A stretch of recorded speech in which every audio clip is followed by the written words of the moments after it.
जय श्री कृष्ण। राधे राधे। आइए सुनते हैं रोहिणी व्रत की कहानी। पौराणिक कथा के अनुसार प्राचीन समय में चंपापुरी नाम का एक नगर था। यहाँ पर राजा मांधवा अपनी रानी लक्ष्मीपति के साथ रहते थे। उनके 8 बच्चे थे। इनमें से 7 पुत्र और एक बेटी जिसका नाम रोहिणी था।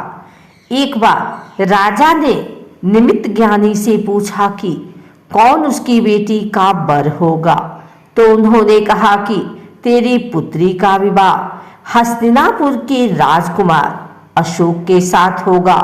यह सुन वे बेहद खुश हुए और स्वयंवर का आयोजन कर दिया।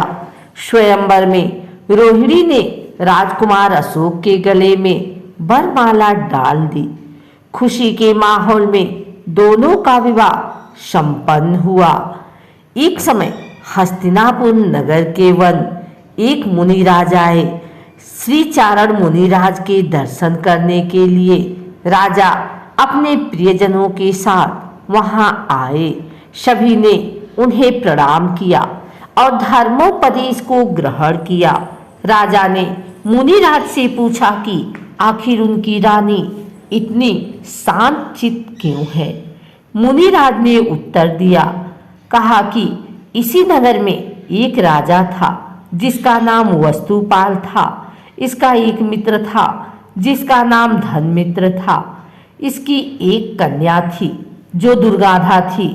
धनमित्र हमेशा परेशान रहता था कि उससे क्या होगा और उससे कौन विवाह करेगा। धनमित्र ने अपने पुत्री का विवाह अपने मित्र के पुत्र श्रीशेष के साथ धन का लालच देकर करा दिया, लेकिन उसकी दुर्गंध से परेशान होकर वह 1 महीने में ही उसे छोड़ गया। इसी दौरान अमृतसेन मुनिराज नगर में विहार करते हुए आए। तब धनमित्र अपनी पुत्री दुर्गंधा के साथ उनकी वंदना करने गए। उन्होंने अपनी पुत्री के बारे में पूछा। तब उन्होंने कहा कि गिरनार पर्वत के पास एक नगर है जहां राजा भूपाल का राज्य है। उनकी रानी का नाम सिंधुमती है। एक दिन राजा अपनी रानी के साथ वन क्रीड़ा कर रहे थे। तब रास्ते में उन्होंने मुनिराज को देखा।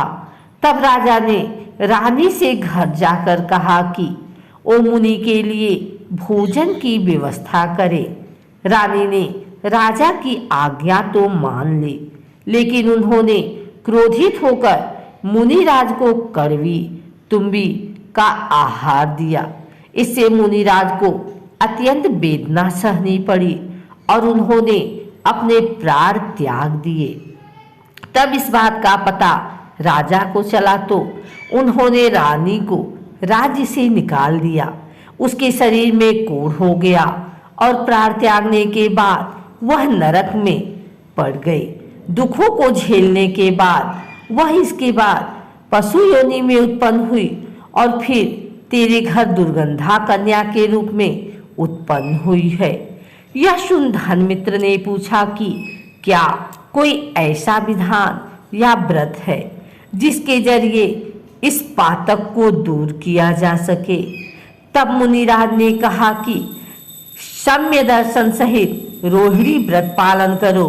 जिस दिन हर मास रोहिणी नक्षत्र आए उस दिन चारों तरह के आहार का त्याग करो। साथ ही श्री जिन चैत्यालय में जाकर धर्मराज समेत 16 प्रहर व्यतीत करो। इस तरह यह व्रत 5 वर्ष और 5 महीने तक करें। मुनिराज के कहे अनुसार दुर्गंधा ने श्रद्धा पूर्वक व्रत किया और मरणोपरांत स्वर्ग में प्रथम देवी हुई। इसके बाद वो अशोक की रानी बनी। तब अशोक ने अपने बारे में पूछा तो मुनि ने कहा कि उसके पिछले जन्म में वो भी भील था और उसने एक मुनि का उपसर्ग किया था, इसलिए वह मरकर नरक में गया। फिर उसने कई कुयोनियों में भ्रमण किया। फिर उसने एक वणिक के घर जन्म लिया जिसका अत्यंत घृणित शरीर था। फिर एक विशाल के कहने पर उसने रोहिणी व्रत किया जिसके फलस्वरूप स्वर्ग प्राप्त कर वह हस्तिनापुर का राजा बना। फिर उसका विवाह रोहिणी से हुआ। तब से यह मान्यता है कि राजा अशोक और रानी रोहिणी ने रोहिणी व्रत के प्रभाव से स्वर्ग आदि सुख भोग और मोक्ष को प्राप्त किया। ऐसे ही जो व्यक्ति पूरी श्रद्धा के साथ यह व्रत करेगा उसे सभी सुखों की प्राप्ति होगी।